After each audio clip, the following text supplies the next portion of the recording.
para sa paborito kong apo, si Karen. Oh, pamilyar ka sa commercial na yan? Malamang sumakit ang likod at mga tuhod mo. Na-release yan noong 2001.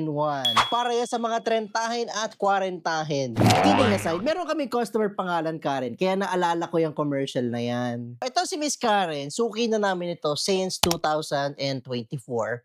And pakita ko na sa inyo yung mga binili niya. Oh, hawak-hawak ko yung binili ni Miss Karen. Ayan, tagdadalawa actually nito ang binili niya. Hindi ko nakakayang buhatin ito eh. Bumili siya ng dalawa nitong Uchuri Collagen, dalawang Kirkland Vitamin C 1,000 mg, dalawang Kirkland Calcium, Magnesium, and Zinc.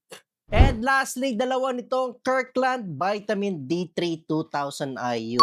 So, assume ko na malaking family sila at ito ay for sharing. Or possibly, pati na rin yung mga relatives niya sumabay na. So, thank you again, Miss Karen, sa pagbili.